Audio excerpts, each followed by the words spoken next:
Now there's a thing they say about computers, crap in, crap out, right? If you put garbage into a computer, you get garbage out. That's how the computer models came up with global warming. International law is where it's leading, and this is the cause of global warming. Stands back in amazement. You mean the sun has an effect on Earth temperature? Are you kidding? What happens is the sun goes in cycles.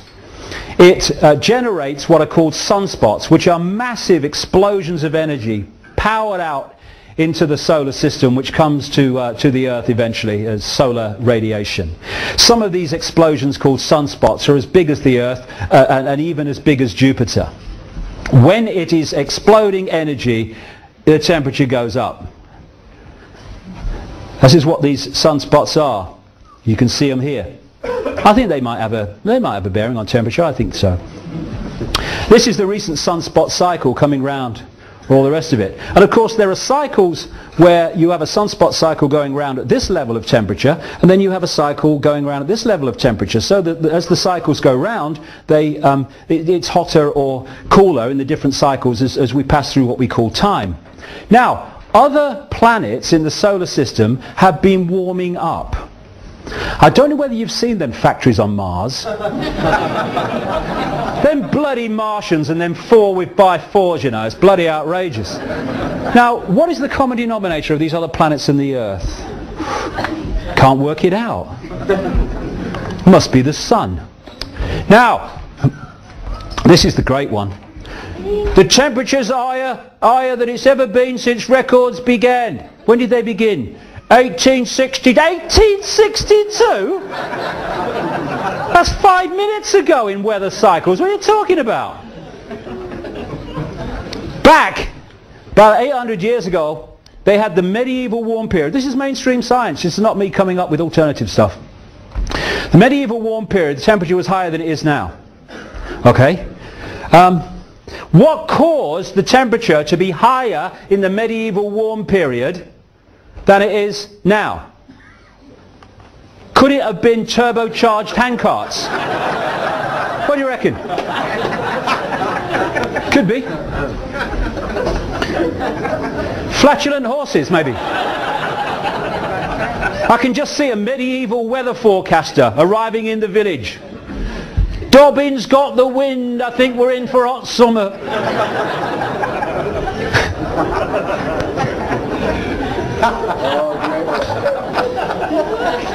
And I'm mad?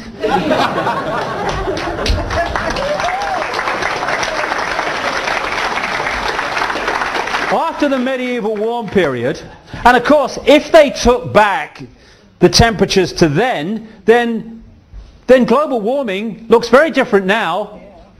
But what they do is they take it back to a period called the Little Ice Age, when the temperature dropped to the point where the Thames froze over, and they used to have ice fairs on the Thames. You can still see depictions of it in Christmas cards and stuff.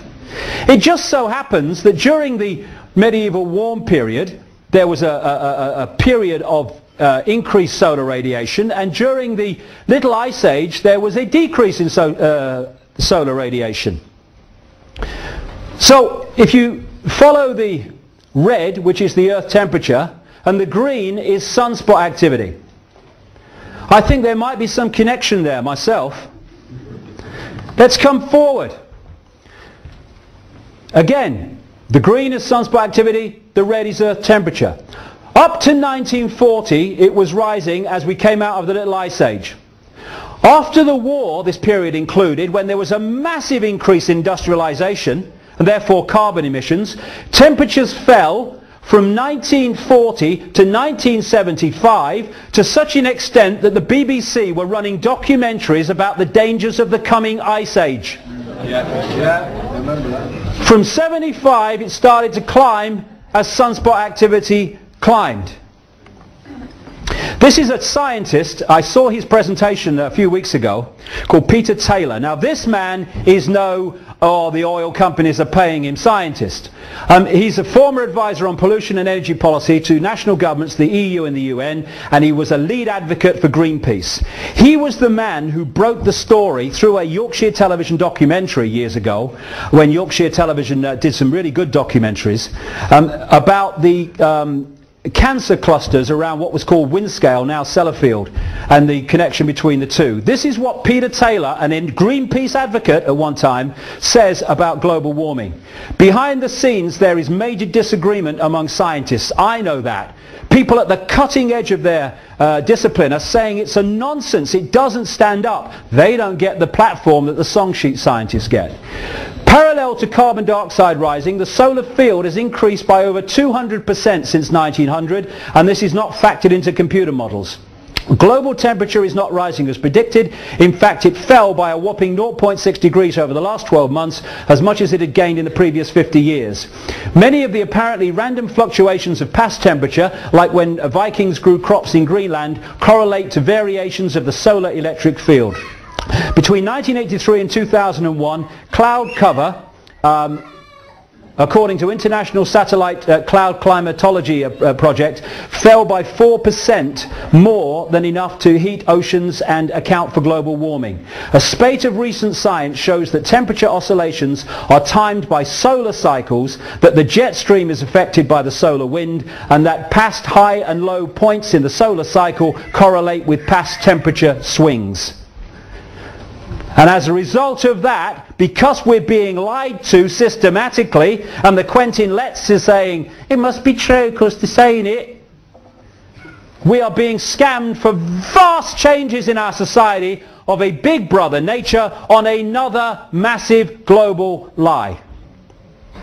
Temperature's been falling recently, so much so that this was a headline in the Daily Mail. Recently, global warming could stop naturally for 10 years, say scientists. And you know what they said? Oh, we've still got to justify global warming. It said in the same piece, they said, oh, but imagine how hot it's going to be when it starts again. All right, okay.